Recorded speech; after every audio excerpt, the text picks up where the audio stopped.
বিশ্বনবীজি সাল্লাল্লাহু আলাইহি ওয়াসাল্লাম যখন মদিনা থেকে মক্কায় আক্রমণ করলেন মক্কা বিজয়ের জন্য, ওই মক্কার কাফের লিডারগুলো আবু জেহেল, আবু লাহাব যারা ছিল তাদের সম্পর্ক ছিল আন্তর্জাতিক মহল পর্যন্ত, তাদের সম্পর্কে অনেক গুড ভালো রিলেশন তাদের ছিল।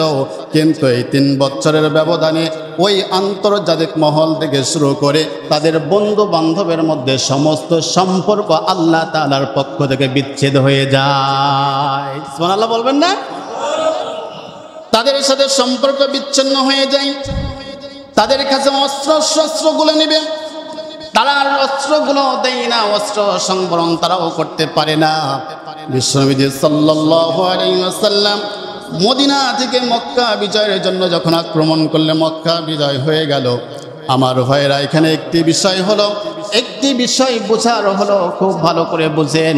নবীজি যখন আমার মক্কার জীবনে থাকতেন, মক্কার জীবনে ছিলেন, ওই সময় নবীজিকে নির্বংশ বলে গালি দিয়েছিল, আমার নবীজিকে লেজ কাটা বলে গালি দিয়েছিল। ওই কাফেরের গোষ্ঠীগুলো আমার নবীজিকে হাত খুঁড়ি বলে গালি দিয়েছিল। আমার নবীজিকে এইভাবে বিভিন্ন ভাষা দিয়ে আমার নবীজিকে গালি তারা দিয়েছিল।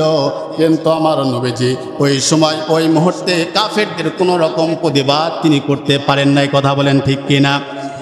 আমার নবীজি ওই সময় কোনোভাবেই কোনো রকম প্রতিবাদ ওই কাফেরদের করতে পারেন নাই। কারণ হলো, প্রতিবাদ করবেন, এই প্রতিবাদ করার মতো কোনো পরিবেশ, কোনো পরিস্থিতি সেই সময় আমার নবীজির ছিল না। কথা বলেন ঠিক কিনা?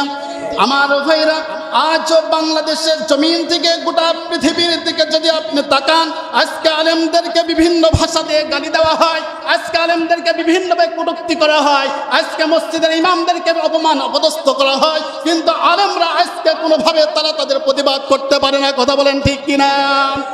আমার ভাইরা, ওই সময় নবীজি যেমন কথার প্রতিবাদ করতে পারে না, এই কারণ হলো প্রতিবাদ করার মতো পরিবেশ সেই সময় ছিল না। আজ বর্তমান বাংলাদেশ থেকে শুরু করে গোটা পৃথিবীতে আলেম সমাজকে যখন গালি দেওয়া হয়, এই আলেম সমাজ যে প্রতিবাদ করবে, আবার আলেম সমাজ প্রতিবাদ করার মতো তাদেরও কোনো পরিবেশ নাই। কথা বলুন ঠিক কিনা? আমার ভাইরা খুব ভালো করে বলেছেন, ওই সময় মক্কার জমিনে আমার বিশ্বনবী সাল্লাল্লাহু আলাইহি ওয়াসাল্লামের কথা শোনার মতো, কথা বলার মতো কোনো জায়গা ছিল না।